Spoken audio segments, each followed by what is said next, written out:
there used to be a neighbor of mine, mzee hivi, about the same age as my grandpa. So akakuwa sick. And then that day nikampeleka kwa hospitali. So mi kwenda kwa hospitali, the nurse who alikuwa anamwangalia niyo msichana sasa nilioa. So you actually don't really have to come from a very well-off family. Any typical family can actually be able to come through a program, be able to actually go there and doesn't have to worry about the 5 million that is needed. Despite being a first-class honor student, I couldn't even secure a good job back in Kenya. I ended up working in a construction company, doing something that I didn't like, but I did what I did to survive.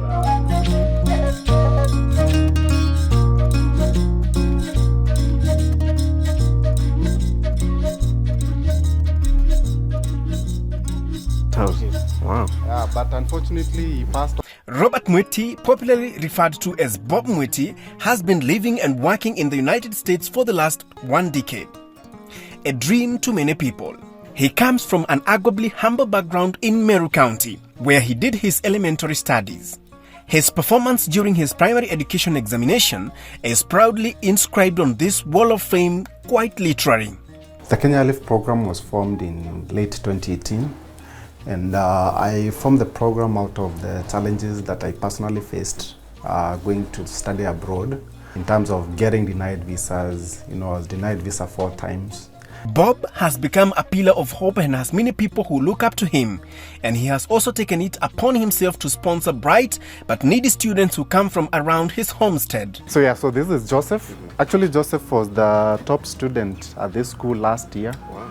And so part of what we do in the Kenya Airlift program, apart from helping students to go to America, also we do help the community, in terms of finding those good students who are struggling maybe with school fees and things like those, and we help them as a program. We sponsor them all the way. Just typical family, so we didn't have much. When Bob Mwiti wanted to advance his education abroad and fulfill his American dream, he underwent several challenges. And that is how the idea of helping students who have dreams like his to fulfill them was birthed. And having gone to the US as a student and having graduated and found out that there was a lot of challenges in terms of transitioning into getting a job in the US, I felt like there was a need for me to really solve that problem. Bob co-founded the Kenya Airlift program to help students maneuver the often windy and demanding process to move from Kenya to the United States. We basically help brilliant Kenyan students to study in the US regardless of their financial background. So you actually don't really have to come from a very well-off family. Any typical family can actually be able to come through our program, be able to actually go there and doesn't have to worry about the 5 million that is needed. Specifically, he focuses on students who are interested in the information technology sector, which he is well conversant with. About 2,000 students enrolled into the program. Starting the first year with 3 students, sometimes it can be quite discouraging, but we persevered, and then after 1 year, the 2019, I think we enrolled 12, yes. 12 students the whole year. In fact, on average, we're enrolling 1 student on a monthly basis. The program operates like Kenya's Higher Education Loans Board, where he facilitates the relocation, air travels, admission and settlement in the US. After one has subscribed to the Kenya Airlift program circle in Kenya. For you to study in the US, it would cost you, for a master's program, it would cost you about $50,000 for 2 years.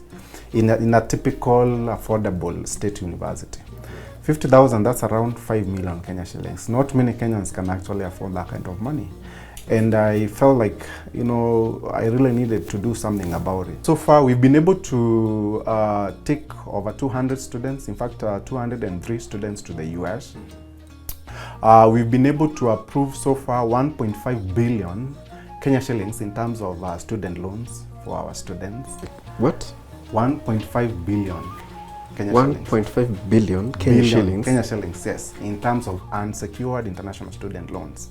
A lot of people out there think the Kenya Lift program is just a matter of just taking students. But flying actually, them? yeah, just flying them, get them to school and that's it. But there's actually more than that. And of course, also part of what we do, we train the students as they pursue their masters on the latest IT job skills that can be able to help them now be able to find those opportunities. When you do your masters, when you graduate, in the US, you're given a chance to utilize your skills that you learned in school. It's called optional practical training. So for us in the Kenya Lift program, you focus on those master's program that can grant you up to 3 years of post-graduation work authorization. After you graduate, they have no way of figuring out now how to find jobs and all those things. So they would rather stay in school, because if you keep on staying in school, you don't have problem. When you're on this side, actually, you don't really understand what really goes on the other side. And through the Kenya Lift program, our students know. By the time actually they get to the US, they know exactly what they need to be, what they need to do. Yeah, but also my grandparents' house was not this. So hii mimi ndio nilimjengea. So job yangu ya kwanza actually huko America after to graduate. The first thing that I did is to build this house. Wow. Nimejipoa sana. Hii ni safi. Safi kabisa. The journey, however, hasn't been all rosy. There have been significant hurdles, but Bob says he has to keep going to change lives of willing and bright Kenyan students. Seeing us being able to really take a big number of students to America, it's very, very satisfying. You know, I always say that, you know, when you are able to help just one person, for us it basically means you are helping a whole village. These are people who a few years down the line will come back home, impact a lot within the community. I mean, starting off with nothing but just a vision, it was very hard for us to convince people. In fact, actually, a lot of people out there thought we were scammers. One of the biggest challenges that actually right now we're experiencing is something to do also with visas. Initially when we had this program, we didn't have issues with visas. In fact, our visa approval rates were about 90%.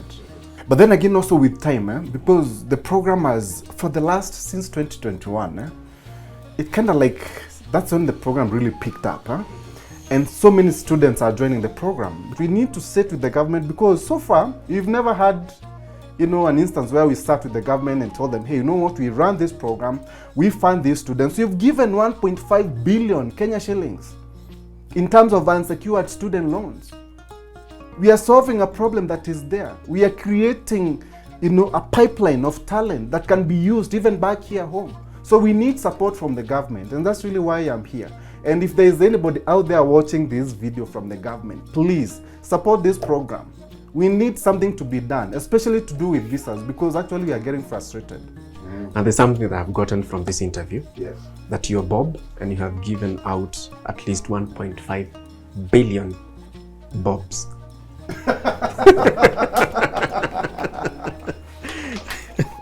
Despite the challenges, the student he has helped relocate and study in the US bear witness to the process and the results.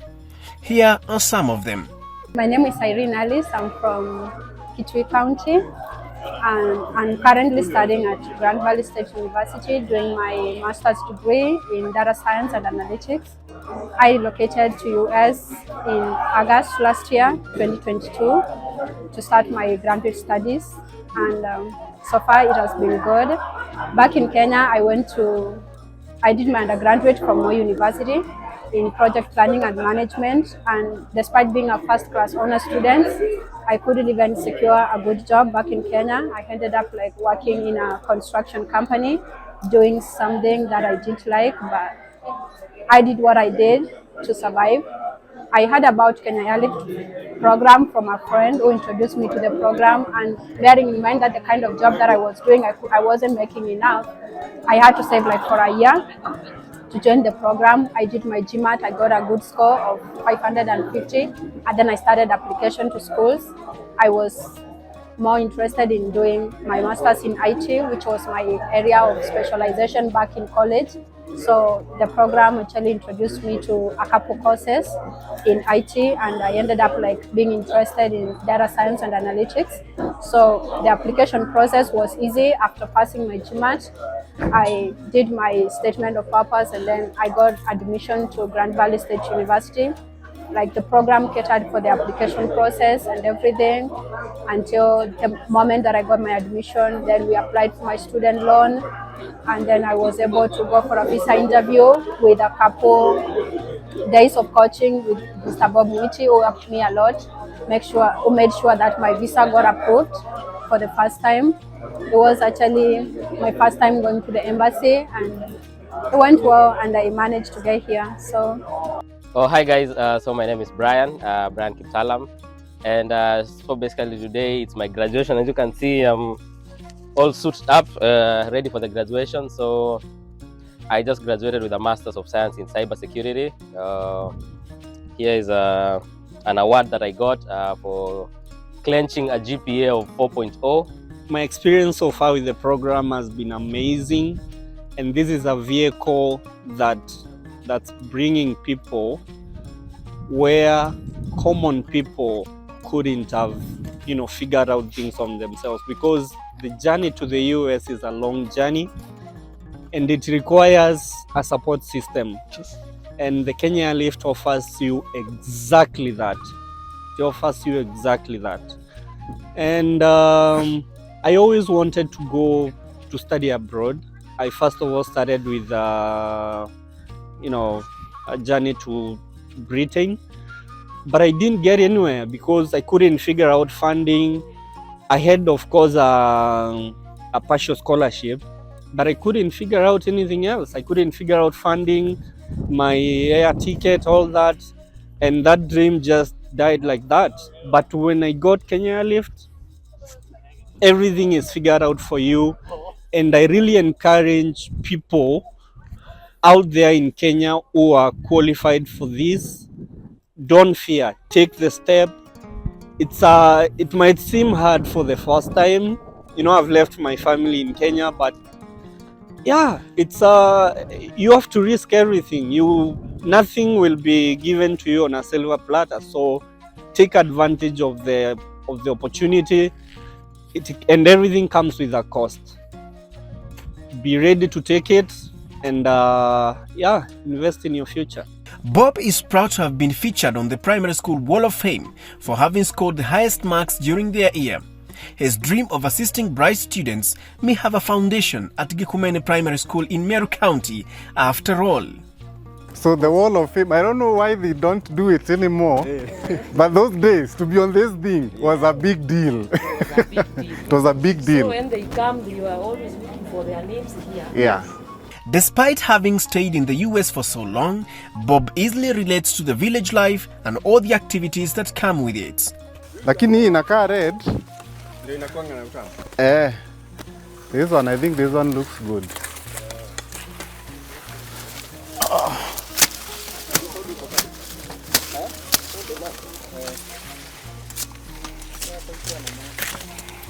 You don't get such things in the US, do you? Hapana, nothing. So Bob ametoka a typical family. Typical family. And actually, the family that I come from, these are the typical kind of families that we are sending to America. Wow. Because family kama hii sasa, unaona kupata pesa kama hiyo ya shule, it's very... Unaweza saidia hii nyepesi. Unaweza saidia hii nyepesi. Umefanya ile ngumu. Unajua pia mimi nimetoka a typical family. So nasikia kama niko na mwito wa kwenda Amerika. So nisijui nitakuona ama itabidi niwe kando. Yes, so mimi niko married, niko na family, although sasa hatujakuja nayo huko Kenya, niliacha huko. Also they are still in school. Yes. My daughter ako shule, my son is in school. So we couldn't bring all of them. There used to be a neighbor of mine, mzee hivi, about the same age as my grandpa. So akakuwa sick. And then that day nikampeleka kwa hospitali. So mi kwenda huko kwa hospitali, the nurse huyu alikuwa anamwangalia, niyo msichana sasa nilioa. Hapa ni Meru. Yes. Unaonaje maisha ya hapa Meru mashinani na yale unayoishi pale Marekani? Quite different, But actually, sometimes I miss this, to be honest with you. Because you see, when you are out there, huko America, we don't have something like this. Actually, in America, the rivers are so huge. You know, hizo ndizo zenye tulikuwa nasoma huku, river Mississippi, sijui what. Yeah, big ones. Yes. Yeah, but farms like kitu kama hii huwezi pata. Ukiona mimi mandizi zimepandwa ni kama tu like a plantation. Yeah, for me what really pushes me is the fact that I grew up in a very humble family. I've tasted poverty, like real typical, you know, family back here in Kenya. And I really wouldn't want to go back to that kind of situation. You see, with what we are doing in the Kenya Airlift program, there's a lot of people actually do depend on me. Like I said, we have a community of around 2,000 students. And the life of these students largely depends on me. Like their ambitions, everything, they are actually looking up to me for me to help them, show them the way. And wherever we have issues, you know, in the program, which are usually, you know, when you're running, you know, a big organization like this, there's always a lot of issues here and there, a lot of challenges. That's really is what really makes me awake most of the time. With Bob Mwiti's name on Gekomene's Primary School Wall of Fame and the story that he has given us, you understand why we had to bring him on this show. He is transforming lives of bright students from Kenya to America, just as he moved from here at Gekomene and now he is in America. My name is Kingori Wangeshi. Until next time, let's continue transforming lives.